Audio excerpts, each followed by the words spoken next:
Assalamualaikum warahmatullahi wabarakatuh. Salam bahagia untuk kita semua. Saya Mirza dari instansi SMA Negeri 5 Palembang, calon guru penggerak Angkatan 10 Kota Palembang, Provinsi Sumatera Selatan. Di sini saya akan memaparkan kesimpulan dan refleksi pemikiran Ki Hajar Dewantara pada modul 1.1 koneksi antar materi. Pendidikan dan pengajaran itu berbeda. Pengajaran adalah bagian dari pendidikan. Pengajaran adalah proses pendidikan dalam memberi ilmu untuk kecakapan hidup anak secara lahir dan batin.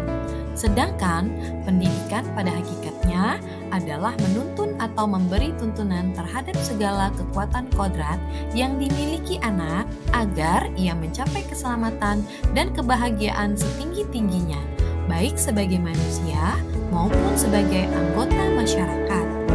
Pendidikan menciptakan ruang bagi murid untuk bertumbuh secara utuh agar mampu memuliakan dirinya dan orang lain serta menjadi mandiri.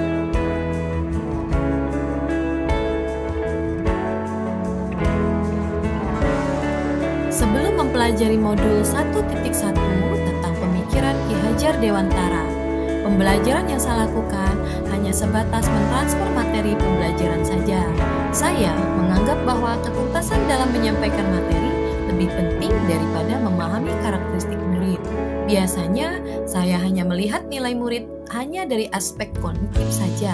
Misalnya, saat mereka mengerjakan soal berupa tugas maupun ulangan harian. Jika nilai murid sudah mencapai KKM, dinyatakan bahwa pembelajaran itu sudah berhasil.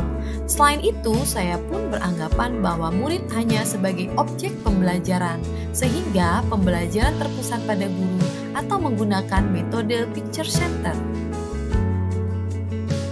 Sebelumnya, saya tidak memperdulikan apakah murid sudah benar-benar paham dari apa yang saya ajarkan atau tidak.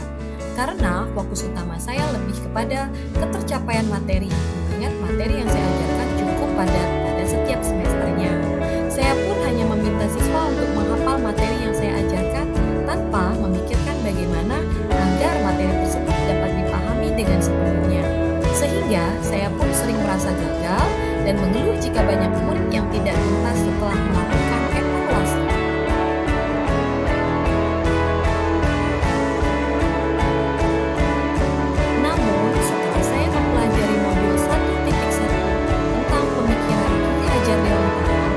Menyadari bahwa apa yang saya pikirkan dan saya lakukan selama ini tidaklah tepat. Seharusnya saya melakukan proses pembelajaran secara menyeluruh, bukan hanya pada aspek kognitif saja, namun juga pada aspek afektif, psikomotor, spiritual, sosial, dan budaya. Murid bukan sebagai objek pembelajaran, melainkan subjek pembelajaran. Artinya, murid memiliki kebebasan berekspresif, mengemukakan pendapat, dan berkreasi sesuai dengan metode atau model pembelajaran dan media yang tepat. Guru seharusnya sebagai fasilitator dalam proses pembelajaran. Guru pun harus ikhlas, penuh kesabaran dengan segala ketulusan hati agar terwujudnya pembelajaran yang menyenangkan dan berkesan pada murid. Selain itu, saya harus mempelajari karakteristik murid karena setiap anak dilahirkan unik dengan kelebihan dan kekurangannya masing-masing.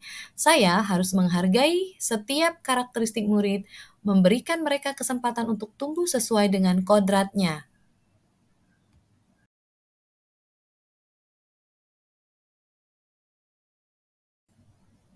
Yang dapat segera saya terapkan dalam pembelajaran di kelas antara lain merancang pembelajaran interaktif dan menyenangkan dengan melibatkan murid sesuai dengan metode student center. Berikutnya, saya akan menerapkan pembelajaran abad 21 yang sesuai dengan pemikiran Ki Hajar Dewantara, yaitu berpikir kritis, kreatif komunikasi, dan kolaborasi dengan memegang teguh pada konsep memerdekakan anak. Pembelajaran tidak lagi menuntut, tetapi menuntun, karena tugas guru adalah memberi tuntunan atau arahan yang baik kepada murid, berusaha menjadi teladan bagi murid, baik dalam perkataan maupun perbuatan. Selanjutnya, saya harus mengenali karakter dan latar belakang murid dengan menjalin komunikasi yang baik. Demikian yang dapat saya sampaikan. Sekian dan terima kasih. Salam bahagia, calon guru penggerak angkatan 10. Wassalamualaikum warahmatullahi wabarakatuh.